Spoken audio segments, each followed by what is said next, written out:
Hey guys, what is going on? Temperistic here, back for a very important video. Probably the most important video I've made in a long time. If you have been here for a while, you'll notice that a lot of the stuff, a lot of the previous videos that I've made have been all about Halo.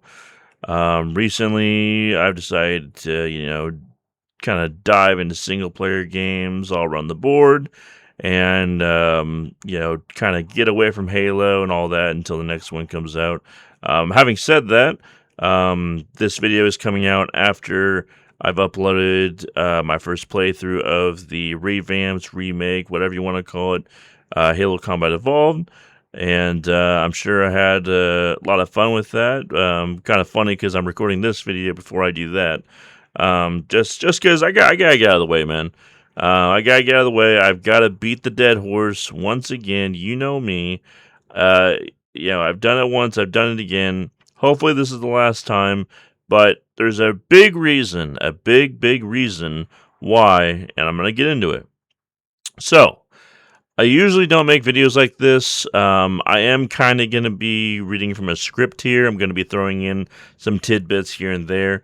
But this is a lot of information, a lot of stuff that I've got to talk about. And just to get my thoughts out exactly how I want to get them out, I kind of had to do it this way. If you absolutely hate the way I've done this video, please leave it down in the comment section below.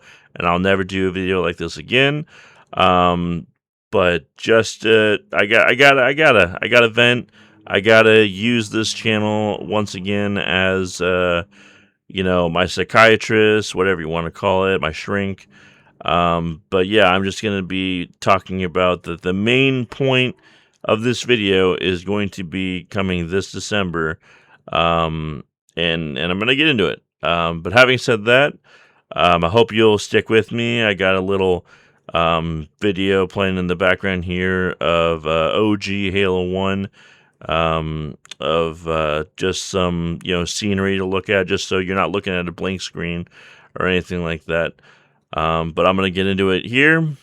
I'm gonna get a drink of water because this is gonna be a long one. We're gonna be diving into the past of 3v3 Industries, Microsoft, all the things that they've done wrong, and how we've gotten here in 2026. And 25 years later, here we are. We started out very well. I personally didn't get into Halo until 2005, and then multiplayer not until like mid 2006. And it started off fantastic, but here we are. And let me get another swig here. All right, here we go. Bear with me. This is going to be a long one. So, on December 11th, 2026, thousands of fans will gather in Seattle for Halo Fest. That's going to be the main point. It's Halo Fest. Officially, it's a celebration, a 25th anniversary party for an icon. Halo, the Master Chief. But behind the neon lights, the cosplay, and the corporate PR, Halo Fest is actually something entirely different. It is a ticking time bomb. It is a life support deadline for the most important franchise in Xbox history. Let's be completely honest with ourselves here. If Halo Fest passes this December without a massive, definitive, structural announcement about the future of Halo multiplayer, this franchise enters a permanent terminal decline. If, and I know you're laughing there, if it isn't already, right? The community is already in fractures, but by winter, it will completely evaporate if we don't get anything.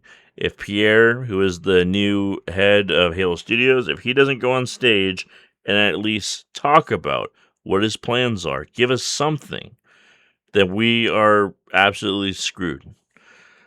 So, how did we get here? I know a lot of you know the story, but for the few people that don't, this is for you. For the last few years, the community has survived on a steady diet of cope. We told ourselves that Halo Infinite's structural failures were just a bump in the road. We told ourselves that the rebranding from 343 Industries to Halo Studios meant a fresh start on Unreal Engine 5. We celebrated the July launch of Halo Combat Evolved. By this time, it's already been released in early access. Because seeing the silent cartographer in UE5 felt like coming home. And let me tell you, from what I've seen, it's beautiful. But look beneath the surface. The Campaign Evolved remake launched as a single-player only experience. It has 0 PvP multiplayer. Meanwhile, Halo Infinite's live service has officially rolled out its final planned major content operation. The tank is empty. The roadmap is gone. We are staring directly into a devastating content void. If December brings nothing but nostalgic retrospectives, concept art, and corporate promises of games that are 3 to 5 years away, Halo, as a living, breathing, competitive multiplayer ecosystem, is completely dead. To understand why this December is the breaking point, we have to stop looking at the current disaster as an isolated incident. The tragedy of Halo isn't just a 2026 problem. It is a 14-year cascade of catastrophic leadership, fundamentally misunderstood design, and broken promises. So right here, right now, we are tracing the entire lineage of the collapse, from the identity crisis for Halo 4 to the broken launch of the Master Chief Collection, the deceptive marketing of Halo 5, the tragic mismanagement of Infinite, and finally, the atomic bomb dropped by insider leaks that revealed there is no PvP game in active development. So grab a drink, get comfortable. This is the autopsy of a gaming titan and why the next few months will determine if Master Chief finally can rest in peace. To understand why the current state of Halo Studios is so tragic, you have to remember what Halo used to be. In the mid-2000s, Halo wasn't just a video game franchise. It was a cultural monoculture. It dictated how Xbox Live operated. It established the rules for modern console first-person shooters. It was an esports pioneer. Bungie understood a fundamental rule of game design. Halo is a sandbox game wrapped in an arena shooter framework, propelled by a space opera narrative. When Bungie walked away after Halo Reach to pursue Destiny, Microsoft faced a $1 trillion problem. They couldn't let their golden goose fly away. So, they formed 343 Industries. But from its very inception, 343 was built on a flawed foundation. Executives and developers were hired not because they wanted to preserve Halo's identity, but because they wanted to fix it or put their own artistic stamp on it. They viewed Halo's core mechanics as archaic rather than timeless.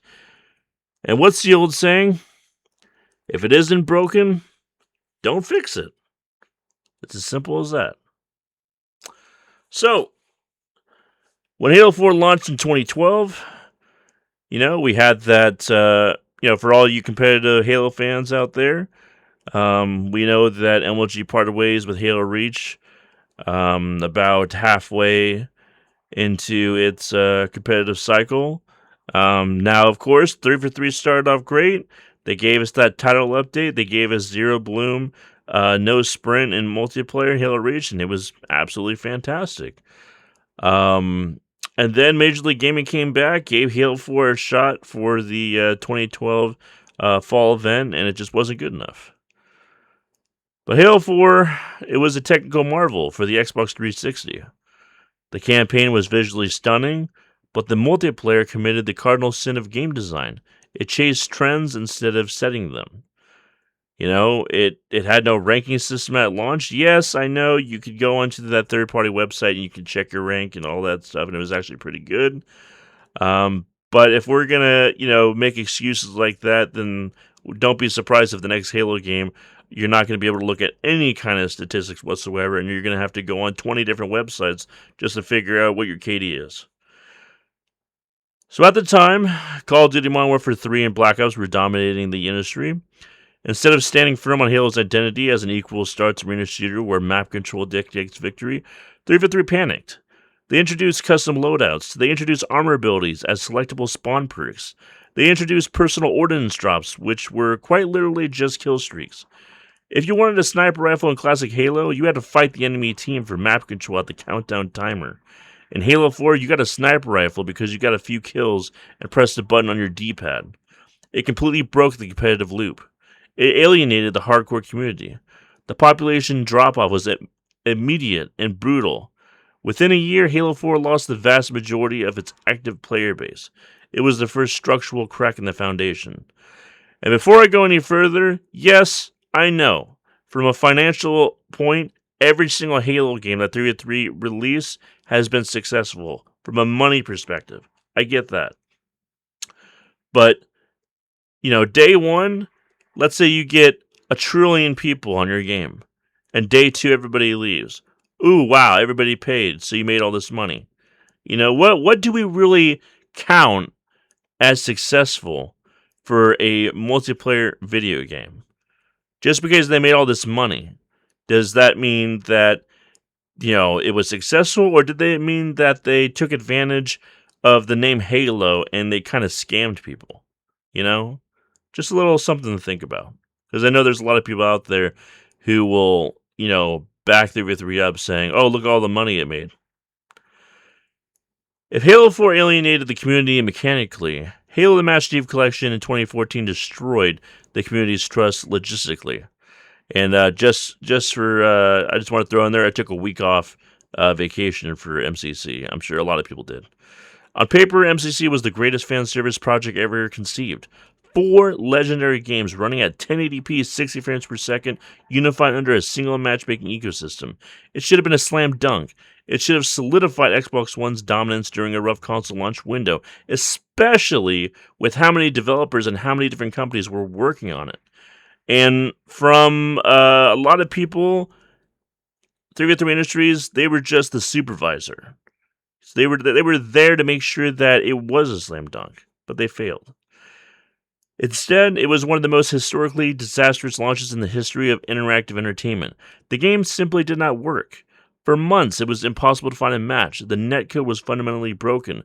Peer-to-peer connections collapsed. Parties would split up automatically after games. The UI would freeze. The campaign checkpoints would randomly delete themselves. 343 Industries had contracted multiple third-party studios to stitch together completely different game engines into a single executable, and the result was a digital Frankenstein. It took nearly 4 years of patches, a complete fighting program, and a massive structural overhaul to get MCC into the incredible state it is in today, thanks to Pierre, the new head of Halo Studios, which is why I personally am going to give him a chance. But in 2014, the damage was catastrophic. It killed the momentum of the franchise right when the 8th generation of consoles was kicking off. Fans who bought an Xbox One specifically for Halo felt completely betrayed. Then came 2015, Halo 5 Guardians. The marketing campaign for Halo 5, known as Hunt the Truth, is still regarded as one of the best promotional runs in gaming history. It set up a dark, psychological, philosophical conflict. Master Chief had gone rogue. Spartan Locke was hunting him down. The fate of the galaxy hung in the balance of an ideological civil war between 2 generations of Spartans. And then the game launched, and the campaign was a complete slap in the face. The marketing was entirely deceptive. Chief was barely in the game, playable for only 3 out of 15 missions. The narrative was hijacked by a poorly written story that resurrected Cortana as a generic, villainous galactic dictator, completely undermining her emotional sacrifice in Halo 4.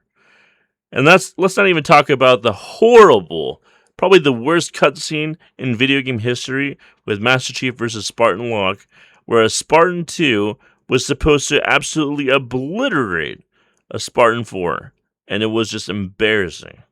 You might as well you should have just had them run up to each other and started doing a little slap fight, The levels were plagued by the recycling of a single boss battle, the Warden Eternal, who you had to fight over and over and over again.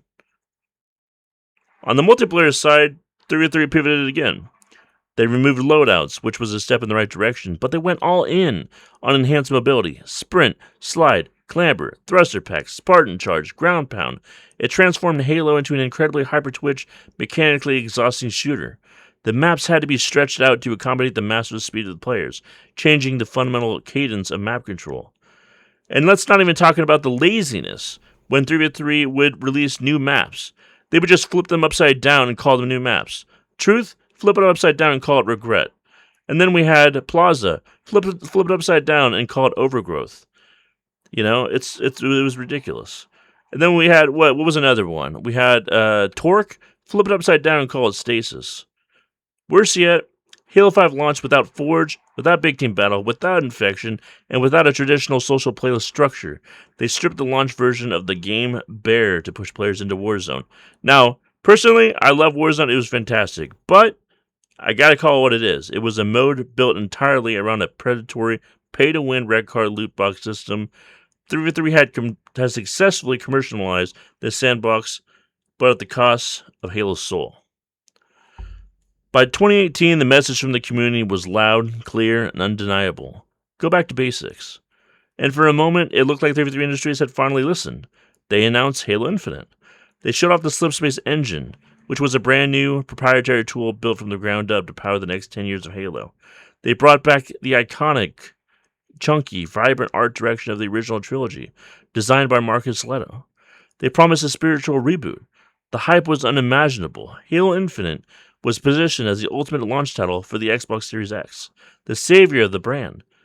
Then, July 2020 happened. The world premiere of the gameplay was a PR apocalypse. Flatlining, pop-in textures, unfinished models, and a helpless brute named Craig, who became an oversight meme summarizing the technical bankruptcy of the project. The game looked like an early Xbox One title, not a next-gen flagship. The backlash was so severe that Microsoft took the unprecedented step of delaying their premier launch title by an entire year. When Halo Infinite finally dropped its free-to-play multiplayer in November 2021, the core gameplay loop actually felt fantastic. The gunplay was crisp, the equipment sandbox was brilliant, the balance between classic arena positioning and modern mobility was perfectly tuned. For the first 2 weeks, the game broke records. Millions of players flooded the servers. Halo was back. We had Shroud, Tim the Tatman, Summit. All these huge streamers were in. They were bringing players in. Everything was fantastic. And then the live service reality set in. Halo Infinite launched with the most barren, unrewarding, commercially predatory live service framework the industry had seen in years. There was no player progression system at launch.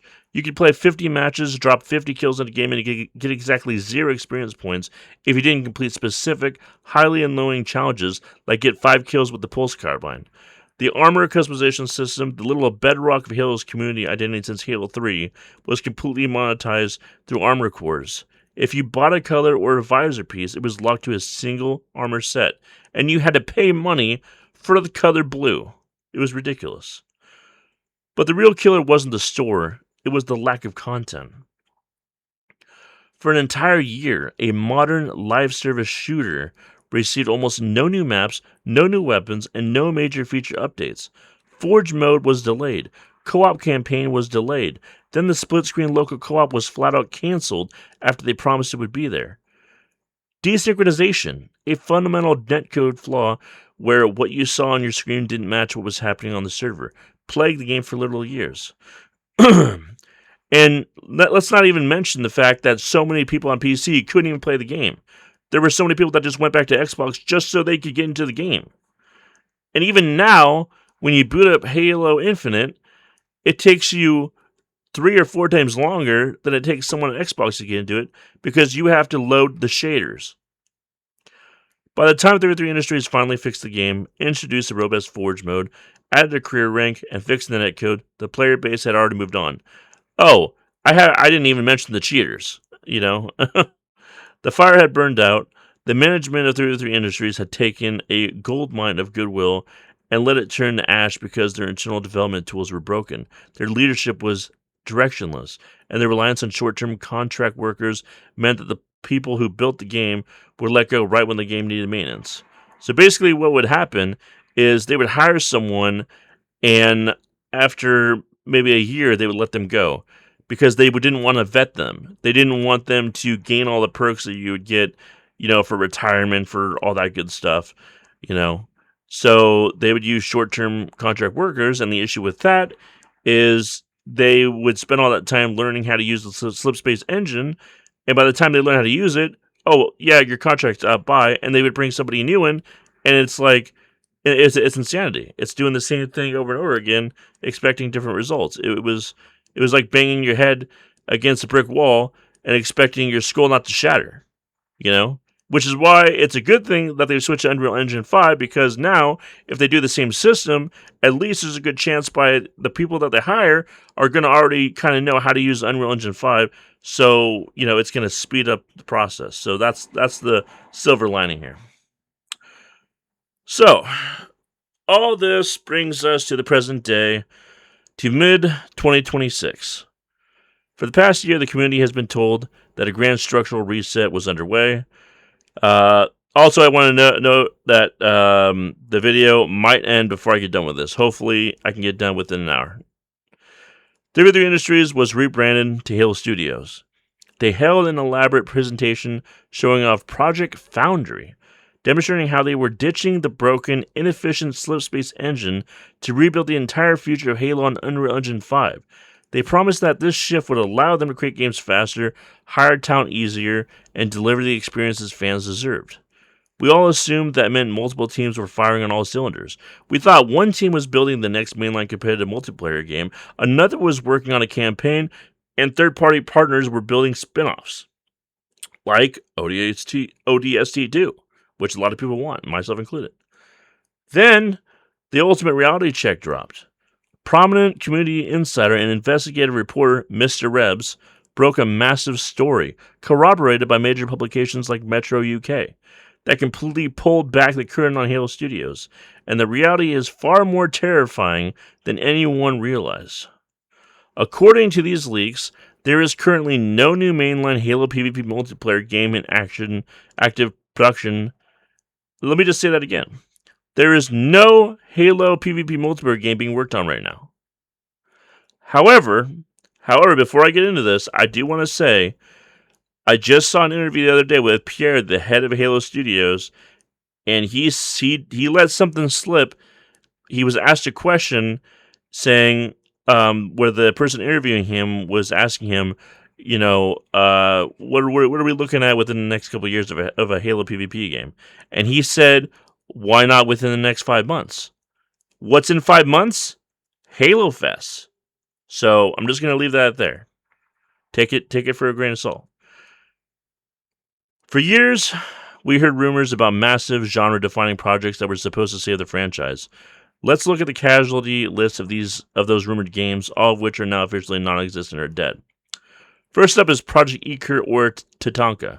This was the legendary project being developed by Certain Affinity.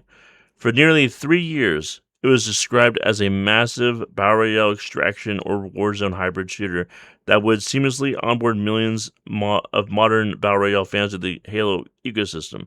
It was quietly completely canceled. And yes, I know a lot of people are tired of Battle Royale and things like that, but Certain Affinity working on it, that was a big deal. Certain Affinity has been around the Halo universe for a long, long time, and they are responsible for a lot of good Halo stuff that we've had in the past. Okay? Next is Halo the Endless, or Halo 7, whatever you want to call it. Following the cliffhanger ending of Halo Infinite's campaign, where you see Master Chief, the Weapon, and Fernando Esparza riding off into the sunset in the Pelican, Microsoft officially filed a trademark for Halo the Endless. If you guys don't know who the Endless are, they are the main enemy that is talked about in bits and pieces in the Infinite campaign, and they are supposed to be the enemy that we fight in Halo 7 or whatever the next big campaign sequel Halo game, whatever the next one is. And they're supposed to be more frightening than the Flood, which is kind of hard to imagine that. So fans expected a massive story-driven campaign expansion or a direct sequel to resolve the narrative. Microsoft has officially dissolved and abandoned the trademark. The story of Infinite has been abandoned. The next mainline sequel, according to Mr. Reb's sources following internal leadership restructuring under Xbox leadership, Halo Studios underwent a complete roadmap erasure. They didn't just pivot, they cleared the entire whiteboard. 2 out of their 3 planned internal UE5 projects were scrapped entirely. And also another one that hasn't been talked about a lot is there was supposed to be some sort of MMO looter shooter kind of Destiny-esque Halo game, but who knows what's going on with that. So anyway, the insider reports state that Halo Studios is currently in a conceptual phase. They are scrambling to figure out the basic thematic, structural, and mechanical identity of what the next Halo should even be. The Project Foundry tech demo we saw wasn't a preview of an upcoming game. It was an internal tech test to see if they could even get Chief's armor to render correctly in Unreal Engine 5 without breaking the lighting engine. So think whenever we first saw Slipspace Engine and we saw all those animals and things like that, it's just, they were just kind of showing off what they could do with the engine. So think about the timeline here. If a studio is in the concept phase in mid-2026, a AAA video game built on a brand new engine does not just materialize overnight. We are looking at a development cycle of at least 3 to 5 years. Best case scenario, we might see a teaser trailer for a competitive Halo multiplayer title in 2029 or 2030. This completely contextualizes why the Halo Campaign Evolved remake launched this past July with no multiplayer component is horrendous. They didn't leave multiplayer out because they wanted a pure single-player experience. They left it out because they literally do not have a working multiplayer engine or architecture built in Unreal Engine 5. They couldn't build it if they wanted to. And this is why December is an absolute crisis. Halo Infinite's multiplayer is done receiving major architectural support.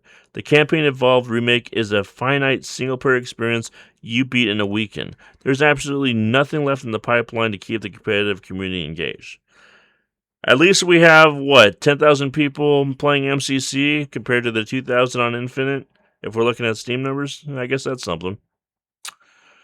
And while Halo Studios sits in meeting rooms, drawing concept art on whiteboards, trying to figure out how to make a video game in Unreal Engine 5, the rest of the gaming industry isn't going to press pause. The competition is not going to wait around for Halo to find its identity. We live in the most hyper-competitive era of first-person shooters in the history of the medium.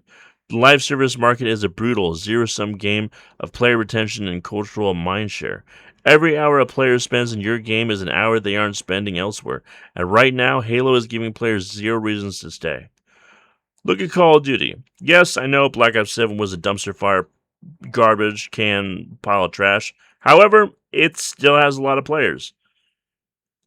Every single October, without fail, a massive new installment drops with dozens of multiplayer maps, fully fleshed out cooperative modes, and a completely integrated Battle Royale ecosystem via Warzone that receives balance updates every single week, and then you got DMZ. I mean, I'm not going to lie to you guys, Modern Warfare 4, it looks pretty good. Look at Riot Games with Valorant. They have successfully captured the hardcore tactical shooter competitive market, expanding natively to consoles with flawless execution and a thriving global esports infrastructure. Look at Epic Games with Fortnite or Respawn with Epic Games. These games evolve constantly. They host massive cultural events, introduce systematic sandbox changes, and keep their communities perpetually engaged. Have they lost a lot of players? Yes, but they are still competing against all these other massive AAA shooters. So what does Halo have to counter this? A nostalgic promise? The modern gaming demographic doesn't care about what Halo was in 2007. A 15-year-old high school kid playing games today wasn't even born when Halo 3 came out. They don't have an emotional attachment to the energy sword or the announcer's voice saying, Slayer. They care about responsive netcode, robust social features, consistent content roadmaps, and a thriving player population so they don't have to wait 10 minutes in a matchmaking queue to find a lobby filled with high-ping players across the ocean, which is one of the main reasons why I don't play Infinite anymore. And, compared to how long we wait in queue, they aren't going to wait even half as long with how ADHD-esque this new generation is. If Halo Studios leaves Halo Fest this December without a definitive roadmap, they aren't just taking a break, they are conceding the entire genre. They are telling their community, go play Call of Duty, go play Valorant, go play something else, and maybe we'll check back in with you at the end of the decade. But here's the brutal truth about consumer behavior. Once a community migrates, they don't come back. The pro players will retire or switch games, which has happened in every single Halo game so far. The content creators will rebrand their channels to survive, which has happened in every single Halo game so far. The casual players will find new weekend routines with their friends. You cannot rebuild an ecosystem from absolute zero after letting it freeze to death for 4 years. It's like you look back at all the previous Halo games and how they were able to hold that huge number of players. Those were the dedicated players. Those were that loyal fan base. You know, the numbers dropped a little bit here and there because those were the people who played for a couple hours and then dipped off. The reason why the numbers in Halo now, the Halo Infinite newest game, dipped off so fast is because now more than ever, there's more of those people that just play for a couple hours and dip off because the loyal fan base is gone. The loyal fan base has gotten jobs. They sold their Xboxes, their PCs. They have families now, and they just, it's like, see you later. A lot of people have gone to Call of Duty. I could list so many people that I know where they are now, and they're not even thinking about coming back to Halo. So here we stand, looking directly at December 11th. Halo Fest will happen in Seattle. The venue will be packed with hardcore fans who love this universe with every fiber of their being. People who grew up reading the novels, running custom games with their middle school friends, and staying up until midnight to watch the countdown timers on launch day. But Xbox leadership and Halo Studios need to understand something very clearly. You cannot feed a community on nostalgia forever. A lot of those people that are going to come into the venue, I bet half of them don't even play Halo anymore. They just love the franchise. Their love for the franchise and the game, it still lives on within them, and even though they don't like how Halo is today, they still are cosplayers, they still are videographers, photographers. They have, adapted, they have pivoted in a way where they are able to, make ends meet and live while still using their passion for Halo in a different way than playing the games. If Halo Fest is just a 3-day corporate victory lap celebrating 25 years of past achievements, it won't be a convention. It will be a funeral.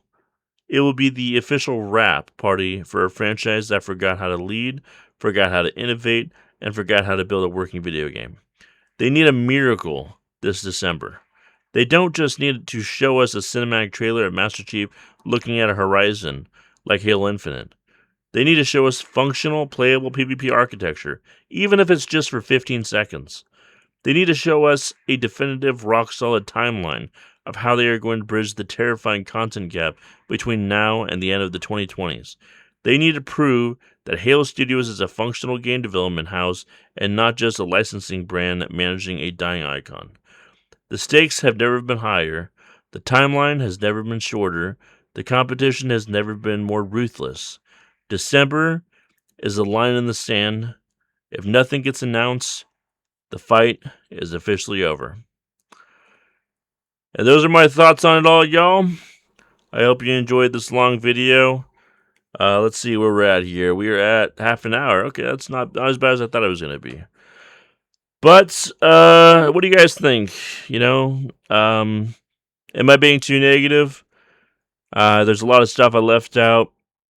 There's a lot of shade I could throw towards 3v3 that I've thrown before, like them ruining someone's life and all the sexual harassment charges and stuff like that within the company. But I'm not going to go there. There's no point. There's no reason.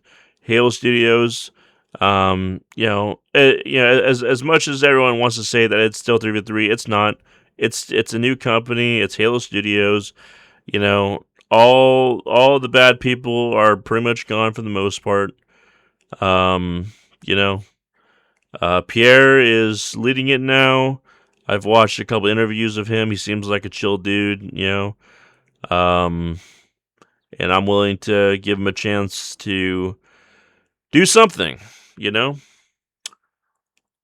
got 5 months to talk about what is or what isn't going to happen.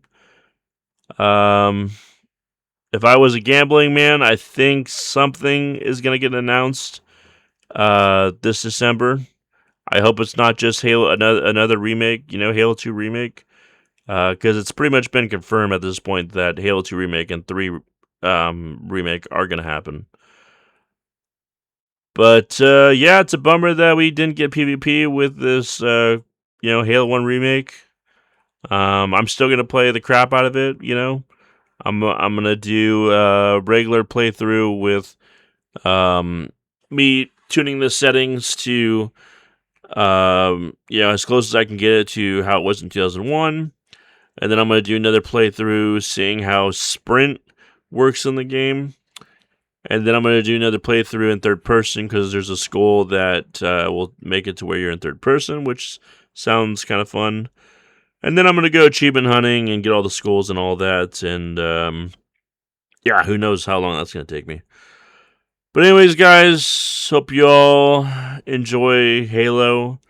At least we have something new. We have 3 new missions to check out. At least it's better than nothing, right? But until the next video, I hope you guys are alright. Stay safe. Don't give up the fight.